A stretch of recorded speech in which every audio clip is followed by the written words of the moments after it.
Break down Juan Soto's swing here when he was with the Yankees. The first thing we're going to talk about is separation. We're going to talk about the X factor. We're going to talk about that separation between his hands and his foot down. When we're breaking down Juan Soto's swing, we talk about the X factor. Okay, we talk about that stretch. We talk about from his hand set to his foot down. How is he getting that stretch, and how is he staying back with his weight? So you got to understand, Juan Soto isn't shifting his body weight to the front side when he gets his foot down. He's being very stable. He's being back with his weight, and I think a lot of guys have to understand that. So if you're looking at this video and you're getting that stretch to your hand set, to where your hand can launch, right, to foot down, you're in a great balancing. You're using your ground force. You're using your base, okay? But let's continue with this video, and we'll talk more about it. Okay, that's what we call the X factor right here, okay? That's the stretch. When he gets to that foot down position, we're talking about separation. We're talking about the X factor. Now, the next thing we want to talk about is getting grounded. Guys, listen, when you're talking about getting grounded, you're talking about applying your ground force. And you're allowing the ball to come to you, to receiving it. I can't emphasize this enough, that so many young players try to go get the ball with their swing or with their hands, and that creates that pushing motion, okay? But the other thing too, remember, you have to maintain your posture because the ball is going to move. The ball is going to go outside, and I see a lot of young hitters really letting their posture kind of get away from them, and they end up reaching for that outside pitch. You got to maintain your posture. That's what receiving the ball is all about. Bringing that ball back to your hitting zone and allowing your whip, allowing your turn, your launch to get to your connection point, okay? So let's talk about this a little bit further. A lot of people don't know what getting grounded means, and we talk about this all the time, right? Applying ground force, making sure that your lower half is your foundation.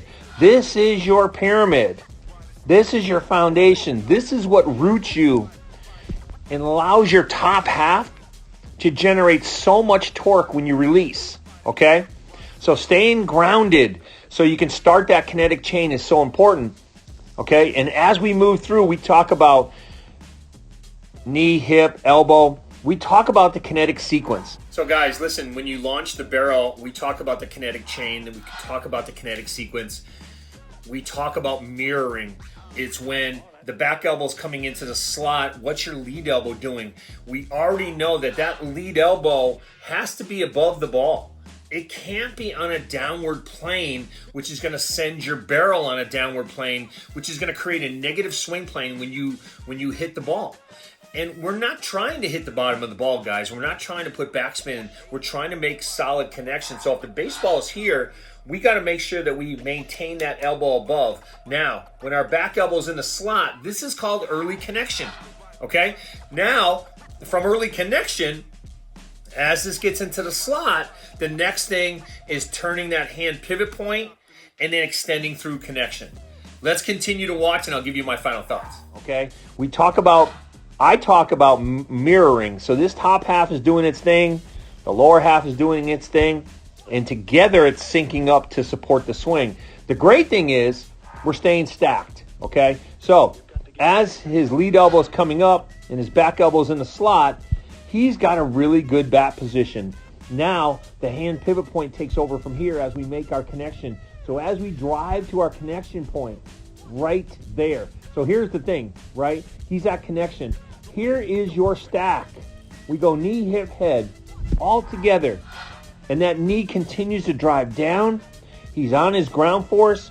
He has a firm front side, so he's hitting against his front side. And therefore, he looks really, really stable. He creates a lot of whip through connection. Okay, guys, so some of my final thoughts are really, really simple here. As we get to the connection point, we have to stay stacked. If you guys don't understand what staying stacked means, it has a lot to do with your posture, has a lot to do with ground force, has a lot to do with balance and stability. And again, remember, videotaping yourself is the best tool. I often say to my guys, listen, if you're not videotaping yourself to see what your swing looks like, how are you getting better? And here's the thing. Staying stacked is all about knee, hip, head in alignment, where your posture is not leaning over, you're not leaning back too much, and you're not leaning forward too much. If you can understand those concepts, you're on your way to being the best hitter you can be. All right, guys, reach out to me with questions. I'm here to help. We'll talk to you again soon.